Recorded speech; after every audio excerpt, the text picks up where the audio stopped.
say eye mining ana say eye galamsey hu nkomwe ye dia na yeguso a ye dia ye hwe kwa be fa so a ye betumi aboa ama eye de fa ne say illegal galamsey no e betumi agyan enu nti no ye koswa edi hu nkomo ebo hu dero extra de ko ene de ebe nyina me sure say wate say the minister lands and natural resource ora amaboa eda betu dwa say de aye de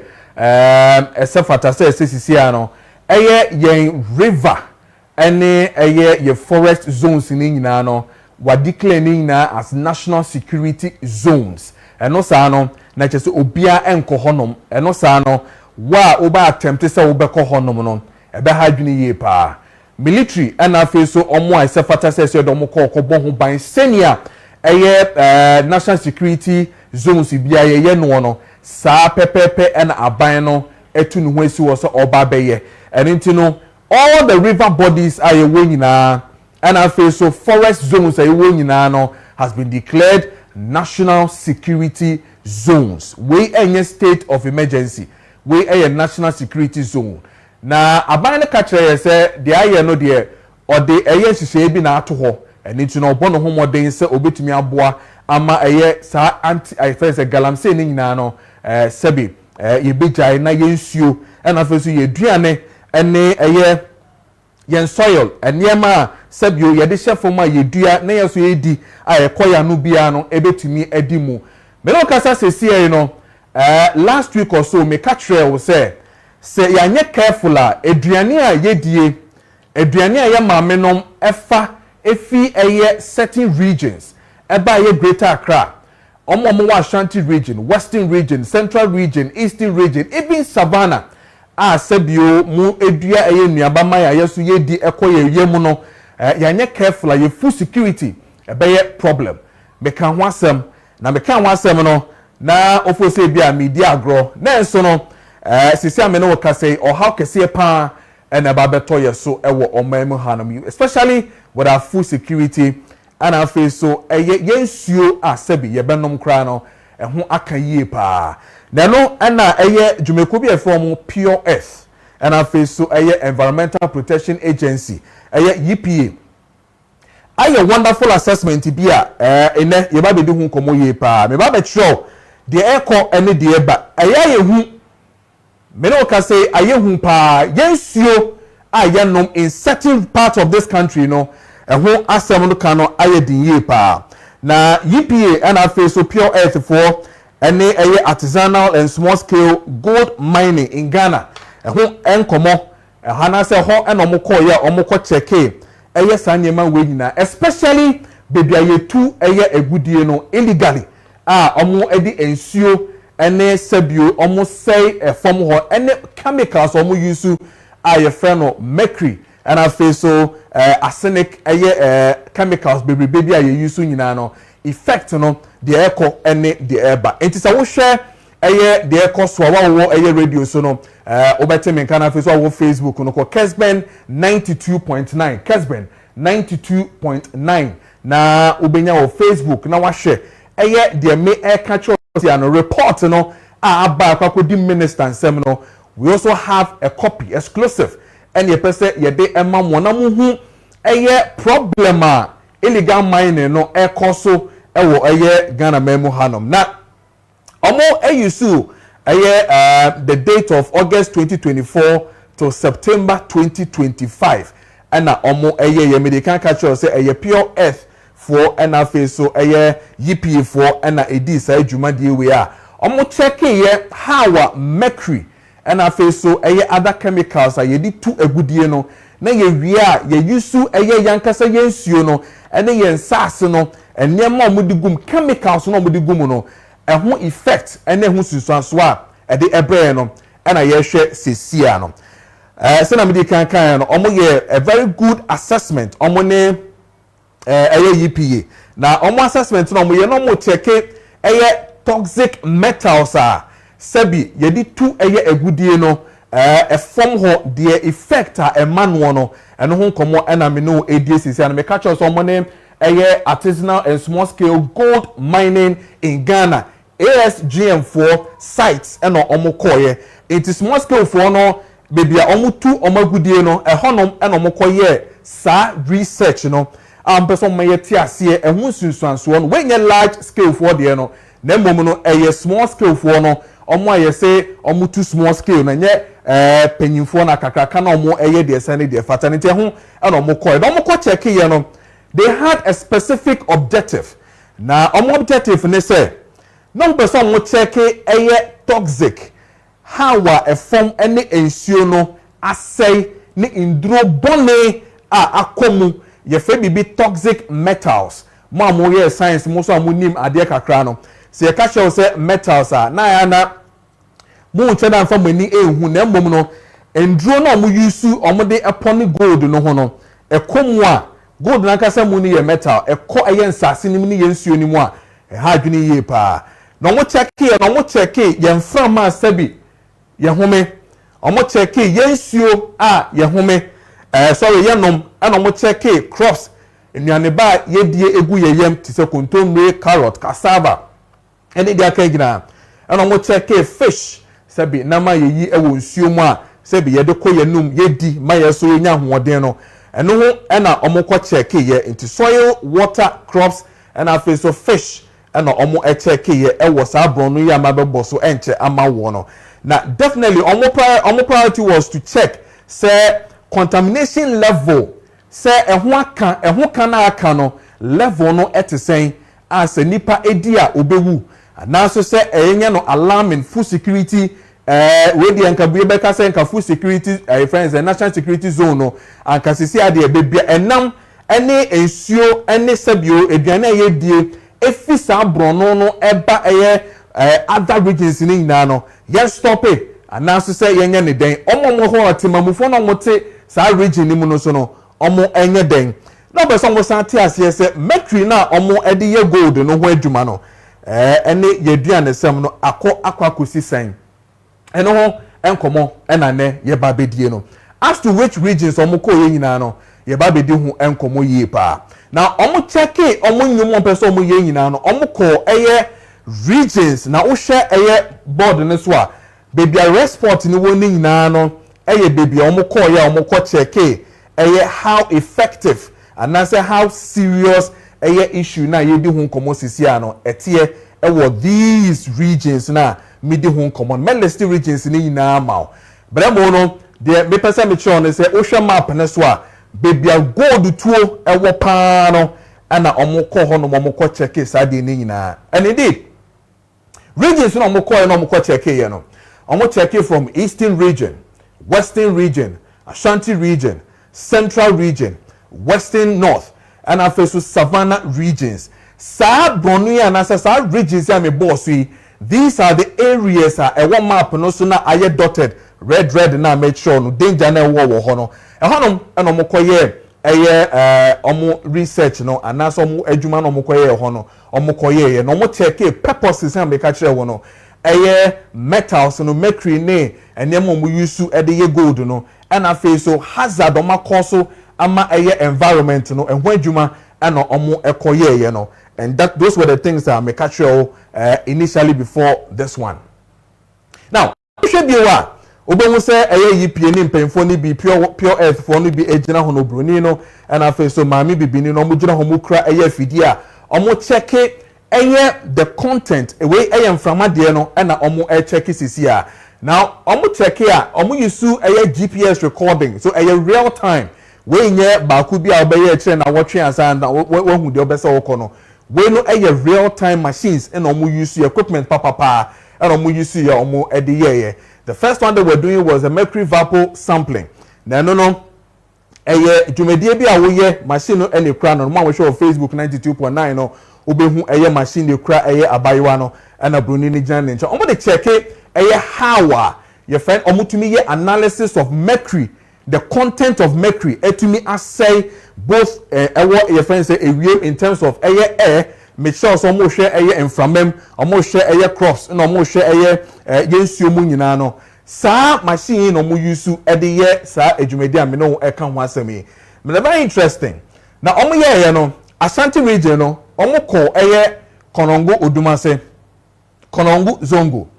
nyame betre eno moko ye wa Ashanti region woko central region omoko eye akwa boso honom eno omoko ye wo hwe Ashanti region sample size no mo yusu wo hwe Konongo Dumansi 60 Konongo Zongo eye 100 ena nyame betre eye 90 oba eye central region so akwa boso no omo yusu samples mako 100 eno eastern region omoko esiakwa hoso omo yusu 83 omoko osino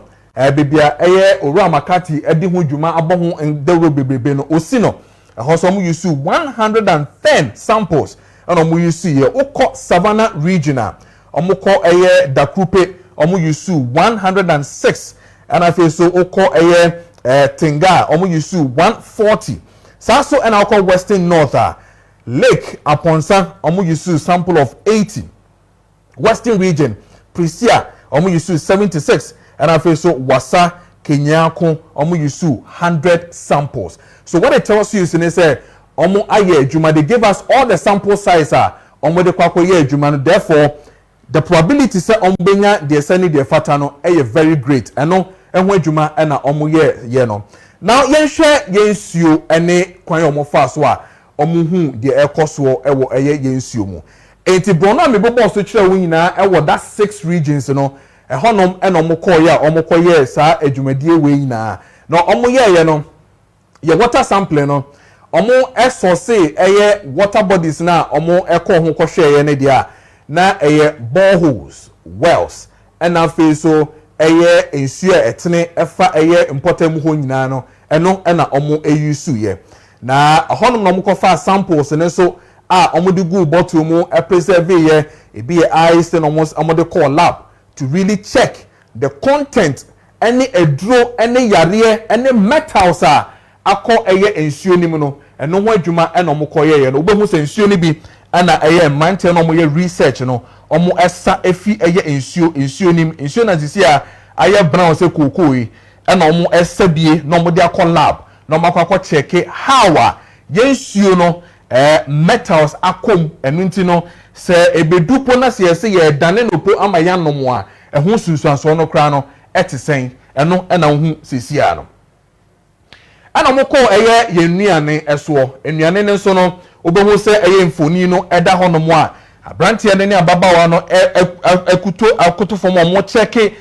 how the soil and afa so enuane ba na se fom hono eho problems ene eho sunsuanso chemicals no mo use ede eye ye friend say etu eye agudie no omo check no we eye kontomre wa utumi hu ewa hanom taro leaves sa ene ye friend no na o check here eno eho adwuma eno omo ye wo horo full sampling so no omo say omo efa eye clean soil particles eye under 40 degrees Celsius eno omo fa and enuane so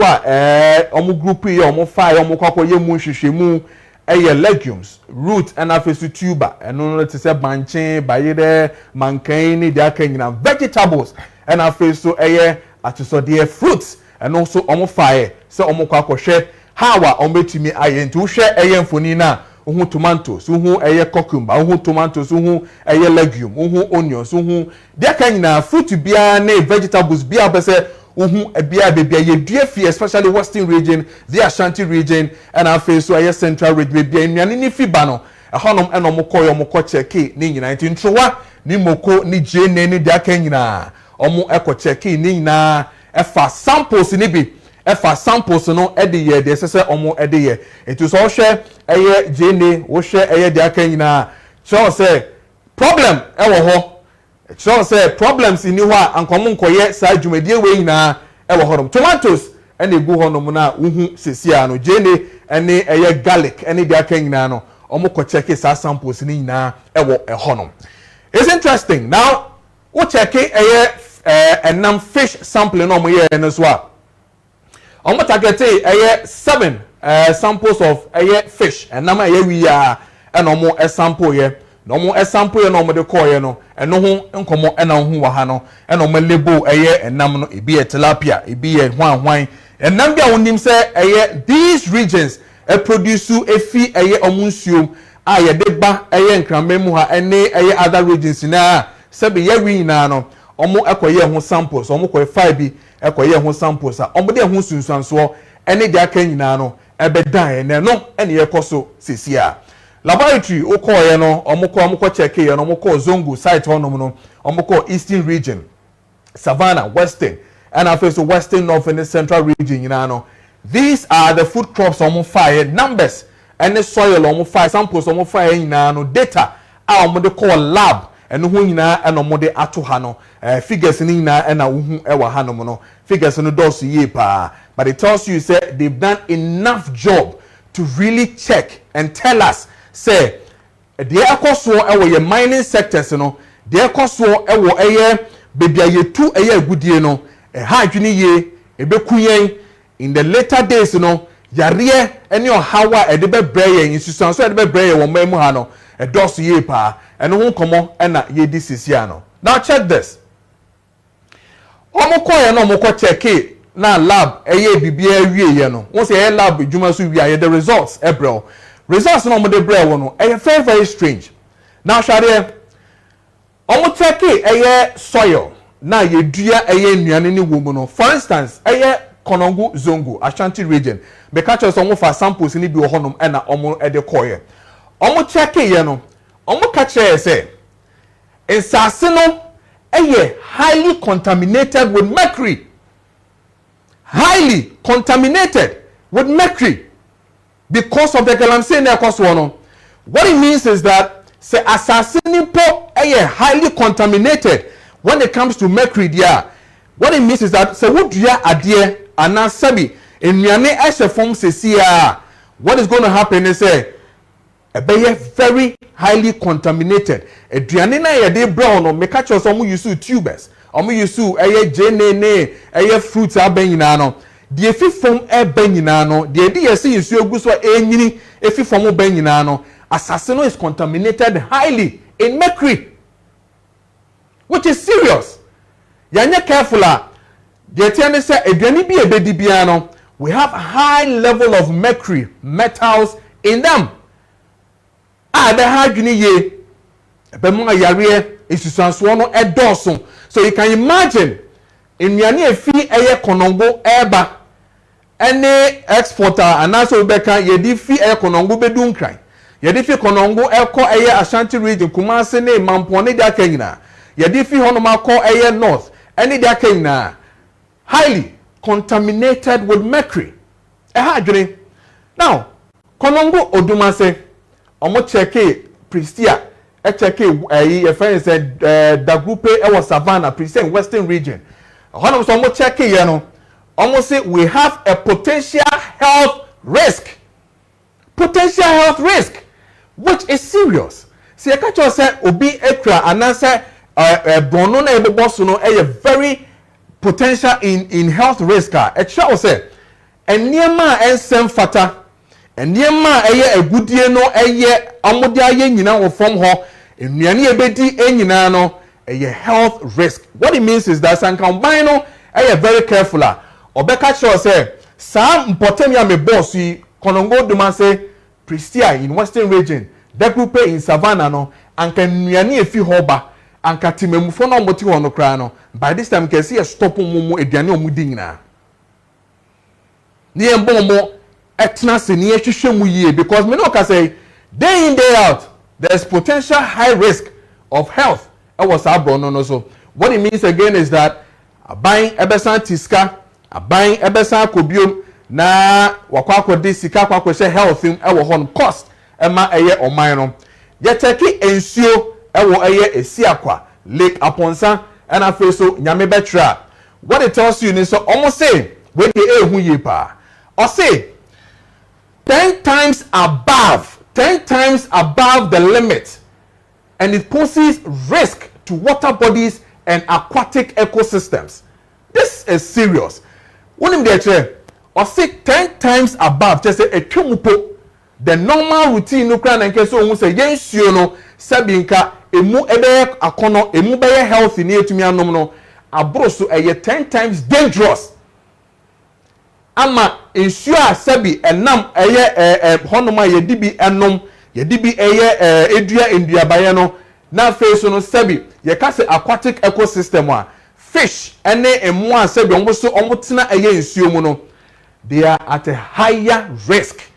in terms of air yensuo any high mercury akɔ san nsuo nim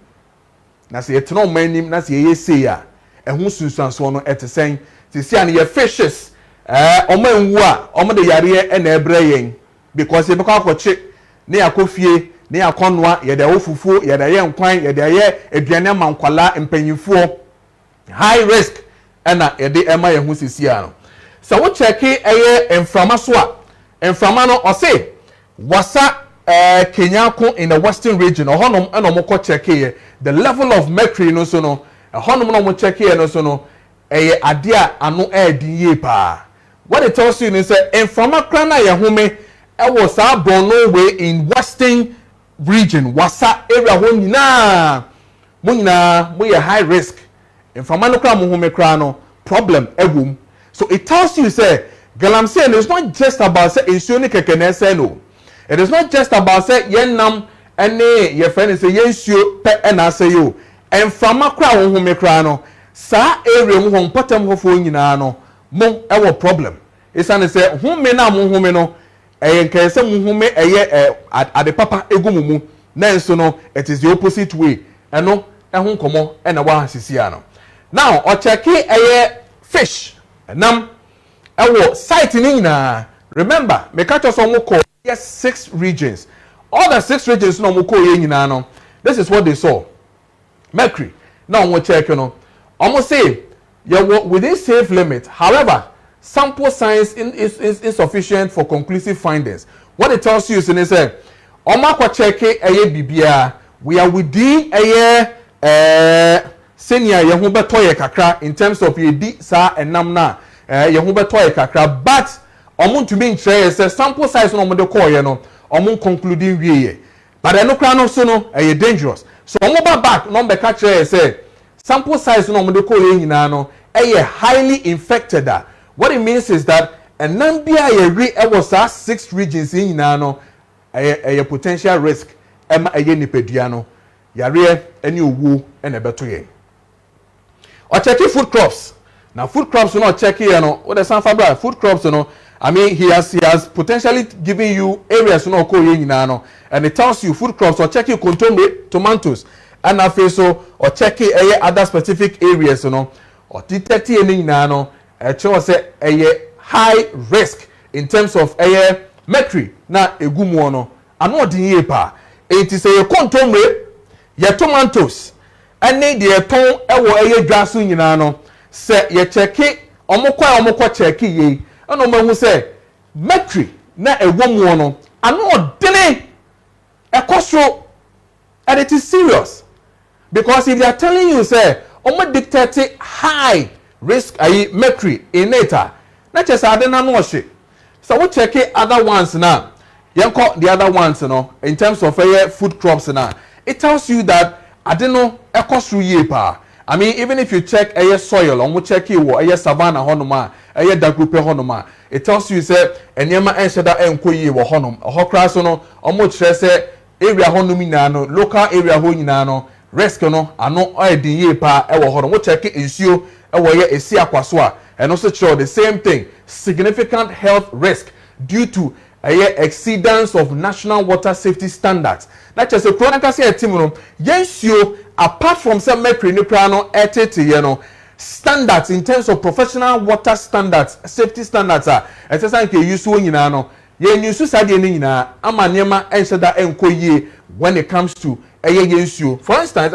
esiakwa in the eastern region osha fish konongo and afeso akoboso a hoso cho say levels above safety limits warrant further health risk evaluation. I say example checking with you another evaluation check how health friends hazards when it comes to fishes. We check food crops be to say pumpkin leaves. We check western north hono so sure say check who say testing ni no who say it is not too good when it comes to your food crops in western north. So and I'll check soil. We check all the 3 sites no check in na almost levels in no and critical soil contamination. What it means is that soil na wo ho na asase na yedua nnuanema no wo mu nyina no highly contaminated with arsenic. This time we have moved from mercury no to arsenic, another metal that is also not good when it comes to nduane and afeso no yensuo ene de enum nyina. It is our check here. Omo check nsuo e wo konongo ene nyame betre ne ankobra. Omo check here nyina no or say major contamination of drinking water sources. Serious public health concern. It's a serious water problem, public health concern that the Ministry of Health should look into, because yewo konongo odumase nyame betre ankobra ho koningi nara ye ka kire ye say yensu a yenom no asenek na ewo mu no ano odene, and it is a serious public health concern. Ministry of Health nomotia, they need to go down there quickly to see to it to say yensio ayenom ewo these areas am boss so kono go duma say nyame be trene anko bra nyina no man for it ho nyina no, we need to check them. Very serious, very critical. What check fish ewo osino, what check here or say ohanum nyina no omo risk assessment omo ye nyina no, they need further to check for health as risk in terms of niema if you honum, but especially fish if you honum eba. Now omo check all the 6 regions with the food crops in as well. Omo check say a whole nyina so no omo check risk ni nyina no anoding with arsenic in it. So it tells you clearly say omani etim no say if this is what is happening to us little by little, slowly, say ya and echo slowly. Na say hayen sayen nuamba sayen suo sayen frama and this animal way na. I don't know how many years we have to live in Ghana. I don't know how many years we have. I don't know how many years we are shortening the future generation. I don't know how we are solving problems for the inborns. I don't know. So if you check the conclusion, it tells you, say, mercury, a very alarming and high levels in Ashanti region, particularly in Konongo Dumase. Nothing, or say even at the Zongos, indicating serious health and environmental risk. It's Yenuma Yeti a Ashanti region, particularly Konongo Dumase and Zongo. We have a problem. Your problem, they say, your environment in I say, because of the same galamsey.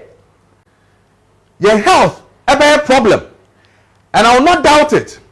Opayanko check your hospital from Konfanochi down to a Konongo Government Hospital. It will tell you that we are having serious problems when it comes to your friend is mercury. Now check this one. Or say, or check savannah, any western region, so no, it's also posing a risk to nearby communities. It's in here, say, and yes, savannah, any western region, it's neighbor, it's in here, can say, I didn't know, no, it's just Swanswano, a Dawson, yes, savannah, any western podia, you could have contained it. But you see, it is moving beyond these 2 regions, savannah and western regions, and it is posing a high risk to nearby communities. And you can imagine the kind of scale in terms of public health problems. What check other ones in Ina, it tells you that we are not safe. Even Akwaboso, a whole Yinano, or catch us say soil Ninano, any Yinano. I have problem Omuguswa Omo monitor as to see how things will go very well. Many are hear me, and I will tell me I 92.9. Galamsey issues, Galamsey matters, and yet adia SSA didi agro. Yen find your politics. You started 2 Galamsey and you started born who the rule. It is a neminia with me. Uko krom, na uko she, the ekoswo, wontrowa, ujene, umeko, utomatoes, garlic, any the akenya, enko year. What it tells you, they say, you have a serious problem. And I tell you, if this thing is not checked, if we don't check these things that are happening, it is a wunyebi esumu to galamsey baby say unsuya can who say isusan swani no say and a bear and a also 20 minutes past the